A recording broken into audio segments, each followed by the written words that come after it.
नमस्कार दोस्तों। Income tax department के हाथ अब और लंबे और मजबूत होने वाले हैं दोस्तों। अब वो अपने आर्टिफिशियल इंटेलिजेंस टूल की मदद से आपके काफ़ी हद तक सारे ट्रांजैक्शन पे अपनी नज़र रखने वाले हैं दोस्तों। इसी कड़ी में एक नया रूल आया है दोस्तों। उस रूल के बारे में आज हम पूरी बात करते हैं। आपको ये वीडियो एंड तक देखना चाहिए दोस्तों। उसके बाद आपको हर एक ट्रांजैक्शन के बारे में जानकारी मिलेगी कि कौन कौन से ट्रांजैक्शन की अब इनकम टैक्स डिपार्टमेंट की नज़र है किस किस ट्रांजैक्शन पे और कहाँ वो ट्रांजैक्शन रिफ्लेक्ट होने वाले हैं, और उन ट्रांजैक्शन के रिफ्लेक्ट होने से आपकी डे टू डे एक्टिविटी में क्या फ़र्क पड़ने वाला है दोस्तों। तो जी हाँ दोस्तों, मैं सी राहुल गोयल आज आपसे बात करूंगा नए फॉर्म 26 एएस के बारे में। 1 जून 2020 से जो एप्लीकेबल होने वाला है, क्या क्या इन्फॉर्मेशन उसमें अपडेट होने वाली है, आइए दोस्तों। तो दोस्तों एक नोटिफिकेशन आया था अभी 28 मई को। वो नोटिफिकेशन जो कि section 285 BB read with section 295 में गवर्नमेंट के पास पावर है इनसे रिलेटेड। तो इस ये नोटिफिकेशन जो है 1 जून 2020 से एप्लीकेबल है। इस नोटिफिकेशन के थ्रू उन्होंने क्या किया, रूल 31 ए बी को हटा दिया, इसको ओमिट कर दिया। ये पहले जो 26 एस आज तक अपना था वो इस रूल के थ्रू आ रहा था दोस्तों, इसको इन्होंने हटा दिया है। अब ये नया रूल लेके आए हैं दोस्तों कि after rule 114 the following rule shall be inserted. तो रूल 114H के बाद में नया रूल ये इंसर्ट करने जा रहे हैं एनुअल इंफॉर्मेशन स्टेटमेंट के नाम से दोस्तों। तो ये है वो नया रूल 114I दोस्तों। एक बार मैं आपको थोड़ा सा पहले वाला 26AS दिखा देता हूँ, अगर आप नए टैक्स पेयर है तो। अगर आप पुराने हैं तो आपको खुद को आइडिया ही होगा। तो दोस्तों ये था पहले वाला फॉर्म 26AS। इसका पहले नाम था annual tax statement under section 203 AA of the income tax act दोस्तों। तो अब ये एनुअल टैक्स स्टेटमेंट हट रहा है और एनुअल टैक्स स्टेटमेंट की जगह दोस्तों ये हो जाएगा एनुअल इंफॉर्मेशन स्टेटमेंट। ऐसा क्यों हो रहा है कि ये था annual tax statement under section 203 AA दोस्तों। अब ये फाइनेंस बिल से ये रूल हट चुका है दोस्तों। ये जो सेक्शन है ये सेक्शन ओमिट कर दिया है, ओमिशन ऑफ सेक्शन 203 AA। ये देख सकते हैं दोस्तों, section 203 AA of the income tax act shall be omitted with effect from 1 day of June 2020। तो 203AA जो पहले एनुअल टैक्स स्टेटमेंट के बारे में कहता था, एनुअल टैक्स स्टेटमेंट के बारे में कहता था, आपके पुराने फॉर्म 26AS के बारे में कहता था रेड विथ रूल 31AB, ये 1 जून 2020 से हटने वाला है। और अब 1 जून 2020 से नया जो रूल आने वाला है वो रूल आने वाला है दोस्तों एनुअल इंफॉर्मेशन स्टेटमेंट 114I दोस्तों। ये रूल क्या बोलता है दोस्तों, इसके बारे में अपन बात करते हैं, लाइन टू लाइन बात करेंगे दोस्तों। पहला पैरा में ये बोल रहे हैं कि the principal director general of income tax और the director general of income tax और any person authorised by him cell under section 285 BB of the income tax act 1961। तो दोस्तों इसमें पहले वो रेफरेंस दे रहा है सेक्शन 285 बीबी का। तो मैं आपको सेक्शन 285 बीबी पे लेके चलता हूं दोस्तों, जो फाइनेंस बिल में आया था अभी लेटेस्ट वाले में। 285 बीबी क्या बोल रहा है दोस्तों, इंसर्शन ऑफ सेक्शन 285 बीबी। यह है अपना सेक्शन 285 बीबी जो कब इंसर्ट होने वाला है, 1 जून 2020 से इंसर्ट होने वाला है दोस्तों। ये क्या बोल रहा है सेक्शन, ये सेक्शन बोल रहा है कि the prescribed income tax authority और the person authorised by such authority shall upload in the shall upload in the registered account of the assessee and in annual information statement in such form and manner। तो दोस्तों ये क्या बोल रहा है कि जो भी प्रेस्क्राइब्ड इनकम टैक्स अथॉरिटी होगी वो क्या करेगी, वो अपलोड करेगी। क्या अपलोड करेगी, एनुअल इंफॉर्मेशन स्टेटमेंट अपलोड करेगी रजिस्टर्ड अकाउंट में। मतलब कि जो आपकी ई फाइलिंग वेबसाइट है, उस ई फाइलिंग वेबसाइट पे आप पैन अकाउंट के थ्रू जो लॉगिन करते हो, तो आपके उस रजिस्टर्ड अकाउंट में prescribed income tax authority annual information statement आपका अपलोड करेगी दोस्तों। किस बेसिस पे करेगी, इन सच फॉर्म एंड मैनर, जो भी फॉर्म और मैनर होगा जो अपन अभी बात करेंगे 114I में कि क्या फॉर्म में क्या मैनर है, within such time and along with such information. अब क्या क्या देगी वो, along with such information which is in possession of income tax authority as may be prescribed. जो भी उनके पास इंफॉर्मेशन होगी वो इंफॉर्मेशन के साथ वो एनुअल इंफॉर्मेशन स्टेटमेंट आपके रजिस्टर्ड अकाउंट में डालने वाली है दोस्तों। अब वो क्या क्या इंफॉर्मेशन होगी, उससे क्या आप पे क्या फर्क पड़ने वाला है दोस्तों, इन सब की अपन बात करते हैं। तो बने रहिए इस वीडियो के एंड तक दोस्तों। अब अपन आते हैं दोस्तों 285 डबल भी अपन ने देख लिया जिसका रेफरेंस था 114I में। तो अब ये क्या बोल रहा है, ये बोल रहा है कि भैया सेक्शन 285 बीबी के तहत जो भी रजिस्टर्ड इनकम टैक्स अथॉरिटीज है वो फॉर्म नंबर 26AS में आपकी एनुअल इंफॉर्मेशन स्टेटमेंट डालने वाली है, आपकी एनुअल इंफॉर्मेशन ट्रांजेक्शन है वो डालने वाली है। जो भी उनके पास होंगे, जो भी इंफॉर्मेशन इनकम टैक्स अथॉरिटी के पास खुद के पास होंगे या कहीं से आए होंगे दोस्तों, वो सारी इंफॉर्मेशन वो फॉर्म 26AS में आपके पास डालने वाली है। अब मैं आपको बताऊंगा कि कौन सी ट्रांजेक्शन उनके पास होगी और कहां कहां से वो ट्रांजेक्शन आएगी उनके पास। दूसरा, अब ये कब अपलोड होगी कि 1 जून 2020 को अपलोड हो जाएगी, डेली बेसिस पे होगी, कैसे होगी? तो दोस्तों उन्होंने बोला है विच is in this position with in 3 month from the end of month in which information is received by him. जैसे ही उनके पास इंफॉर्मेशन आई, उस इंफॉर्मेशन के एंड वाले मंथ से 3 महीने के अंदर अंदर वो आपके फॉर्म 26AS में डालेगा। मतलब कि हर 3 महीने में आपका form 26AS most probably update होने वाला है दोस्तों। तो आइए दोस्तों अब बात करते हैं कि कौन कौन से ट्रांजेक्शन हैं जो इस नए फॉर्म 26AS में आने वाले हैं दोस्तों। एक बार देख लेते हैं कि पुराने 26 में कौन कौन से फॉर्म थे, कौन कौन सी इंफॉर्मेशन थी। वो इंफॉर्मेशन तो कंटिन्यू होने वाली है, उसके अलावा भी कोई नई इंफॉर्मेशन आने वाली है। पहले थी जैसे TDS के बारे में बात करता था, उसके साथ साथ TCS के बारे में बात करता था, आपने कोई टैक्स का पेमेंट किया, रिफंड आया आपके, उनसे रिलेटेड डिटेल आती थी दोस्तों। अब बात करते हैं अपन कि नए फॉर्म 26AS जो एनुअल टैक्स स्टेटमेंट की जगह एनुअल इंफॉर्मेशन सिस्टम होने जा रहा है, उसमें क्या क्या इंफॉर्मेशन आने वाली है दोस्तों। सबसे पहली इंफॉर्मेशन आएगी information related to tax deducted और कलेक्टेड एट सोर्स। आपका किसी भी तरीके का कोई भी टैक्स डिडक्ट हुआ है या आपसे किसी ने टैक्स कलेक्ट किया है, टैक्स कलेक्टेड एट सोर्स जिसे अपन बोलते हैं, वो अगर हुआ है दोस्तों तो उसकी इंफॉर्मेशन इसमें आने वाली है दोस्तों। ये पहले भी आती थी दोस्तों। Information relating to specified financial transaction, तो दोस्तों ये डिटेल्स आपके नए फॉर्म में आने वाली है, स्पेसिफाइड फाइनेंशियल ट्रांजेक्शन। ये मैं इस वीडियो के एंड में ये सारी चीजें डिस्कस करने के बाद आपसे डिस्कस करूंगा कि स्पेसिफाइड फाइनेंशियल ट्रांजेक्शन कौन कौन से हैं और इसकी इंफॉर्मेशन आएगी कैसे आपके फॉर्म में, कि डिपार्टमेंट के पास क्या सोर्स होगा जिससे उनको ये इन्फॉर्मेशन मिलने वाली है दोस्तों। तो बने रहिए वीडियो के एंड तक। उसके बाद थर्ड इन्फॉर्मेशन आएगी relating to payment of tax. आपने किसी तरह का कोई इनकम टैक्स का पेमेंट किया है, एडवांस टैक्स पेमेंट किया होगा, सेल्फ असेसमेंट टैक्स किया होगा, वो टैक्स की डिटेल इसमें आने वाली है। Information relating to demand and refund, अगर आपका कोई डिमांड बाकी है उसकी डिटेल आएगी, आपको कोई रिफंड रिसीव हुआ है उसकी डिटेल आएगी। Information related to panel proceeding, अगर कोई पैनल प्रोसीडिंग आप पे चल रही है उसकी डिटेल इस इंफॉर्मेशन एनुअल इन्फॉर्मेशन स्टेटमेंट नए फॉर्म 26AS में आने वाली है। Information related to completed proceeding, अगर कोई प्रोसीडिंग कोई असेसमेंट अपील कंप्लीट हो गई है तो उसकी भी डिटेल आपके पास, आपकी डिटेल इस नए एनुअल इन्फॉर्मेशन स्टेटमेंट में आने वाली है दोस्तों। उसके साथ और क्या होने वाला है दोस्तों, रूल 2 जो सब रूल 2 है वो बोलता है the board may also authorise the principal director general of income tax और director general of income tax और any person authorised by him. Board किसी और पर्सन को ऑथोराइज कर सकता है, क्यों कर सकता है, किस चीज के लिए कर सकता है, to upload the information received from any officer authority और body performing any function under any law. ये क्या बोल रहा है कि अगर किसी लॉ में और कोई लॉ है, जैसे कि आपका GST लॉ है, उस GST लॉ से रिलेटेड कोई इंफॉर्मेशन है वो भी बोर्ड किसी पर्सन को ऑथोराइज कर देगा कि भैया आप GST लॉ या और भी कोई लॉ है उससे रिलेटेड इंफॉर्मेशन आप मंगाओ, सामने वाले जो भी वहां पे असिस्टिंग ऑफिसर्स हैं उनसे इंफॉर्मेशन मंगाओ और वो भी अपलोड करो। जैसे कि मान लो आपके GST में कोई डिमांड चल रही है तो वो डिमांड की डिटेल भी इसमें आने वाली है। GST का कोई रिफंड होगा, हो सकता है उसकी इंफॉर्मेशन भी इसमें आने वाली है दोस्तों। तो ये आपको काफी तरीके से आपके स्टेटमेंट को इंपैक्ट करने वाला है दोस्तों। तो बोला उन्होंने any person authorised by him to upload the information received from any officer authority और body performing any function under any law. किसी भी लॉ में कोई भी बॉडी परफॉर्म कर रही है कोई भी एक्शन, उससे रिलेटेड डिटेल के लिए भी बोर्ड अब ऑथोराइज करेगा ताकि आपकी डिटेल एनुअल इंफॉर्मेशन सिस्टम में आ जाए। उसके साथ साथ the information received under any agreement refer to in section 90 और 90A of the income tax act, मतलब कि अगर आप बाहर कंट्री से आपकी कोई इनकम थी उससे रिलेटेड डिटेल के लिए भी बोर्ड अपने principal director general of income tax या फिर किसी और पर्सन को ऑथराइज कर सकता है कि आप वो डिटेल मंगवाओ और इस एनुअल इंफॉर्मेशन सिस्टम में अपलोड करो दोस्तों। तो बाहर से अगर आपको कोई इनकम हो रही है, दूसरा और किसी लॉ में आपके का कोई ट्रांजैक्शन है, जैसे कि मैंने आपको एग्जांपल दिया GST से रिलेटेड, तो उन सब की डिटेल भी दोस्तों इसमें आने वाली है।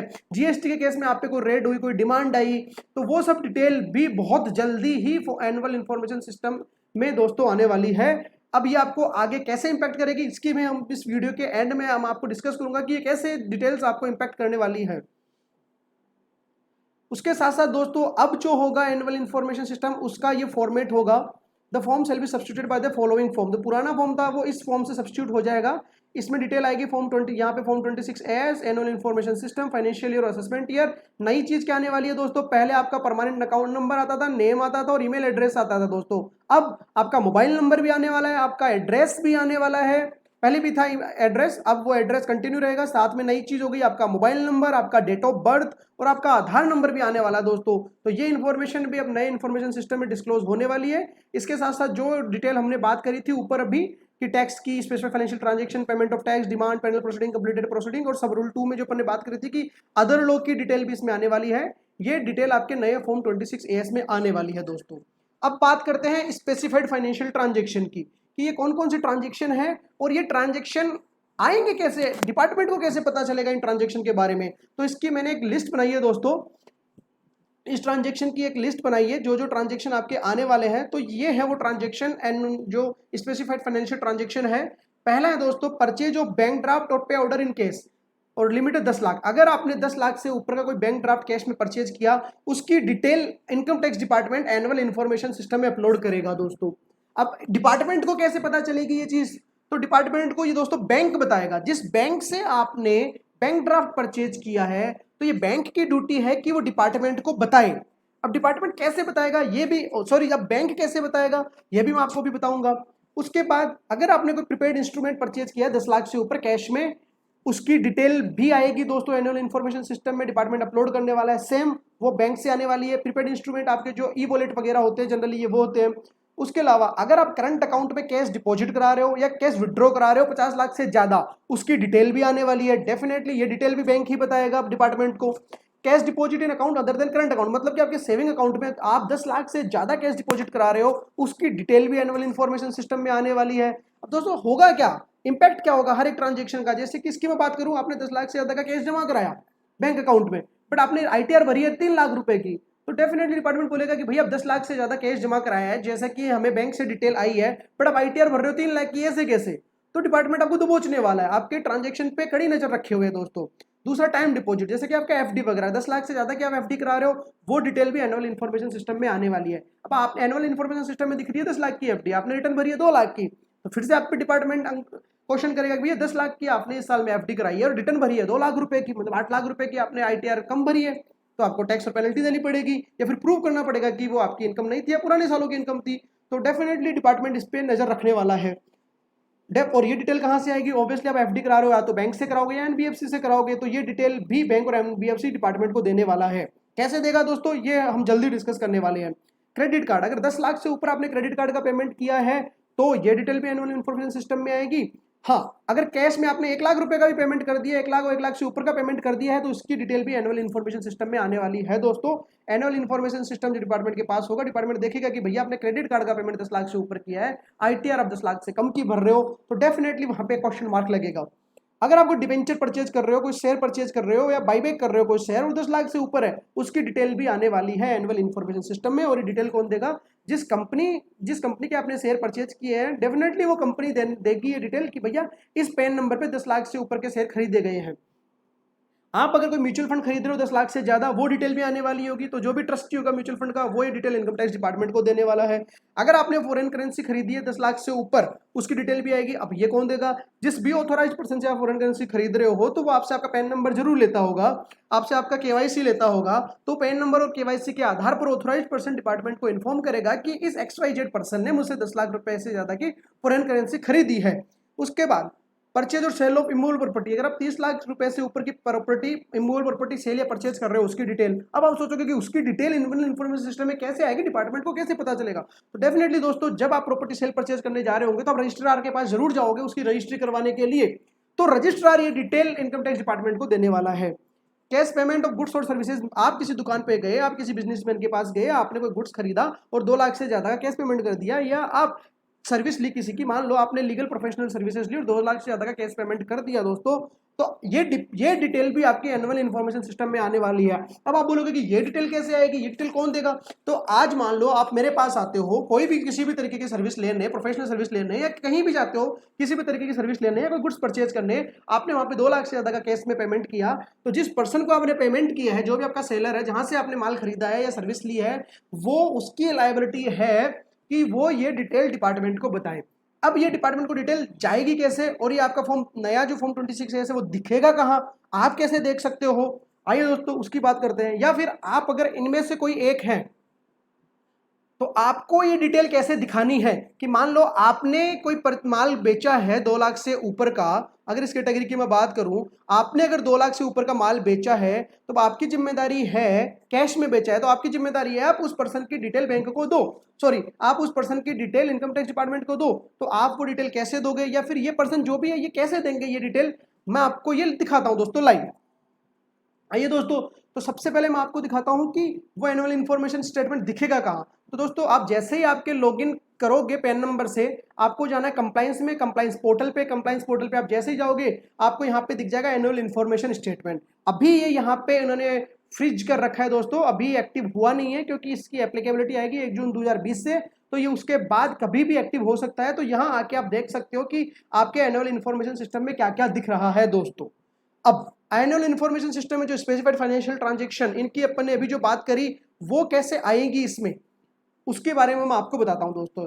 मान लो कि सपोज करो दोस्तों आपने किसी भी कंपनी के शेयर परचेज किए 10 लाख से ज्यादा के, और आप जब जा रहे हो आपको दिखी वो डिटेल यहाँ पे, यू विल बी सरप्राइज्ड कि मैंने तो उस XYZ कंपनी से खरीदी थी।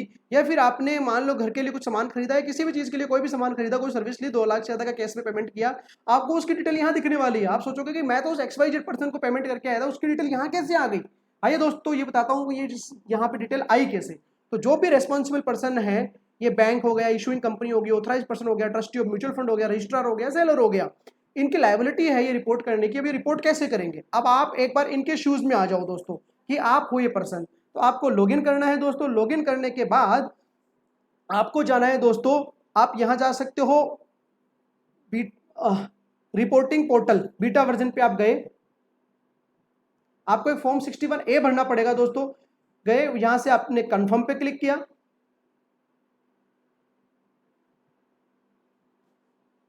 जैसे आप कंफर्म पे क्लिक करोगे थोड़ा सा साइट स्लो है, या हो सकता है नेटवर्क स्लो हो, इसलिए थोड़ा सा टाइम लग रहा है।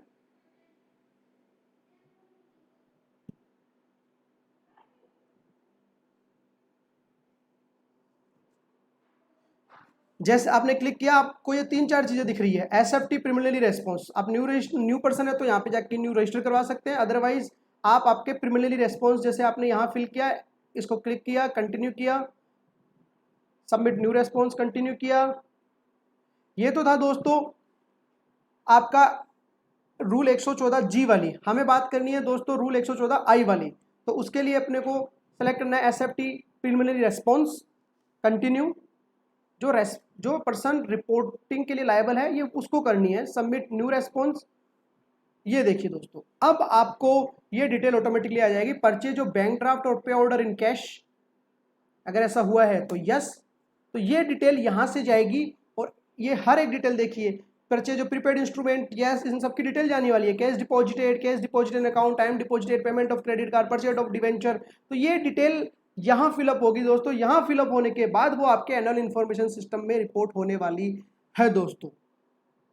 तो ये सब ट्रांजेक्शन अब आपको ध्यान रखना है कि इन सब चीज़ों का ध्यान रखो। और ये आपको एक्सेस करना है कि भैया मेरी एनुअल इन्फॉर्मेशन सिस्टम में जो रिपोर्ट्स आ रही है क्या मेरी रिटर्न उस हिसाब से जा रही है या नहीं जा रही है दोस्तों। क्योंकि डेफिनेटली अगर ऐसा होगा, उनमें कुछ वेरिएशन लगेगा तो आपके पास नोटिस आ सकता है डिपार्टमेंट से और आपको उसका सही से जवाब देना पड़ेगा। तो इन सब बातों का आपको ध्यान रखना है। अब मैं बात बताता हूँ आपको कि जो शुरू से मैं बोलता हुआ आया हूँ कि इनमें दिखने से, एनुअल इन्फॉर्मेशन सिस्टम में आने से आप पे कहाँ कहाँ इम्पैक्ट पड़ सकता है दोस्तों।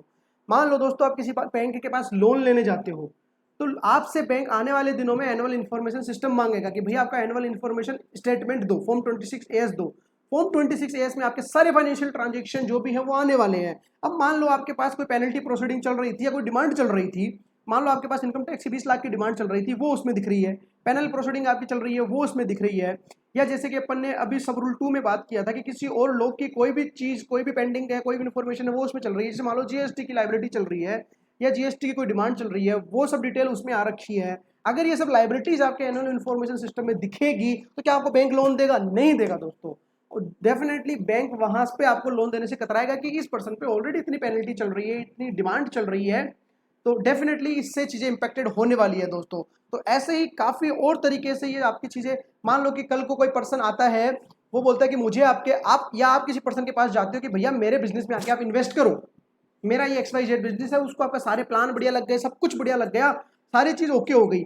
लास्ट में उसने मांग लिया कि आपका एनुअल इन्फॉर्मेशन इन स्टेटमेंट दो, फॉर्म 26AS दो। अब फॉर्म 26AS में उसको इतने सारे ट्रांजेक्शन दिख गए जो कि नेगेटिव इंप्रेशन बना रहे कि भैया आप पे इतनी डिमांड है, इतनी पेनल्टी प्रोसीडिंग चल रही है, इस पर्टिकुलर एक्ट में आपके अगेंस्ट ये प्रोसीडिंग चल रही थी, इस GST एक्ट या और कोई भी एक्ट XYZ और कोई भी एक्ट है आपका, अभी मान लो वैट एक्ट जो अपना चल रहा है लीकर से रिलेटेड, उससे रिलेटेड कोई डिमांड चल रही है आपके, या और भी कोई एक्ट है फॉरेन से रिलेटेड कोई इनकम पे आपको कोई डिमांड चल रही है, कुछ भी आपके जो डिटेल चल रही है दोस्तों, वो सब उसमें इंपैक्टेड होगी। तो डेफिनेटली कोई इन्वेस्टर भी बोलेगा कि भैया आपका फॉर्म 26AS में जो डिटेल आ रही है, दीज आर अगेंस्ट यू, इससे तो आपका बिजनेस काफी बैडली इंपैक्ट होने वाला है, तो I can not invest in your business. तो ऐसे ही दोस्तों और भी काफी तरीके से इंपैक्टेड होने वाले हो, क्योंकि अब फॉर्म 26AS केवल एक एनुअल टैक्स स्टेटमेंट नहीं रहा है, केवल और केवल ये एक एनुअल टैक्स स्टेटमेंट नहीं रहा है, जहां जहां पहले केवल टैक्स की बात आती थी कि टैक्स का कितना पेमेंट हुआ है, कितना रिफंड आई है, या फिर कितना TDS कटा है। नहीं दोस्तों, अब आपके हर तरीके के ट्रांजेक्शन इसमें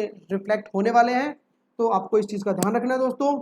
अगर आपको कोई भी डाउट हो किसी भी पर्टिकुलर चीज पे, तो प्लीज आप कमेंट बॉक्स में वो कमेंट जरूर शेयर करिए, डेफिनेटली हम आपको वो कमेंट का सोल्यूशन करने की पूरी कोशिश करेंगे। अगर ये वीडियो पसंद आई हो तो प्लीज लाइक करें, सब्सक्राइब करें और शेयर करना ना भूलें दोस्तों। Thank you so much. मिलते हैं किसी नए वीडियो में किसी नई अपडेट के साथ। जय हिंद, जय भारत।